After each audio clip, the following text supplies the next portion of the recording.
Per fi Cubelles em sembla que sigui realitat, no? Aconseguir aquests habitatges de lloguer social, tant per joves, famílies monoparentals i gent gran. És una aposta molt forta que han fet i un dels projectes que no ha pogut aturar la pandèmia. Que els nostres joves, les nostres famílies monoparentals i la gent gran continua vivint a Cubelles amb preus de lloguer accessibles. Era un dels objectius d'aquest govern, en tots els grups polítics que el formem, ja que mai a la vida es havia posat fil a l'agulla amb aquest projecte. I bueno, sembla que serà realitat. Esperem que puguin optar totes les famílies que ho demanin, i si la cosa va bé farem una segona promoció. Les primeres condicions eren 56 habitatges de 2-3 habitacions i el govern el que vam voler apostar és no solament per augmentar la promoció, que fos tot en una primera fase, sinó també que vam detectar que hi havia una necessitat al municipi d'habitatges d'una habitació.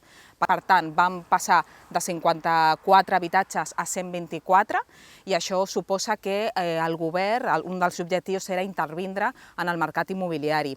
D'aquesta manera, fem pressió perquè els habitatges privats baixin els seus preus de lloguer i fins i tot que es posin al mercat més habitatges de lloguer. Pensàvem en el col·lectiu de joves que volem que es desenvolupin la seva vida aquí a Cubelles, que no marxin del municipi, també aquell col·lectiu de gent gran amb petites pensions que el lloguer suposava una part important d'aquestes rendes, que poguessin també accedir i desenvolupar les seves vides de manera digna i fins i tot també el perfil de família també monoparental.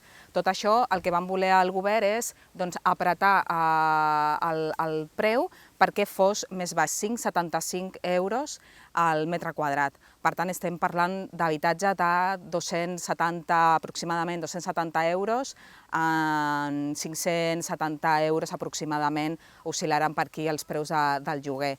La Fundació també ja ha gestionat tota la subvenció perquè és una promoció que part del finançament econòmic prové de subvencions de l'Estat, com a tot arreu, totes les promocions d'habitatge de lloguer social estan finançades amb subvencions, doncs aquesta també, i la Fundació ja ha fet tots els tràmits perquè sigui així i aproximadament les obres podrien començar a principis d'any, del 2023.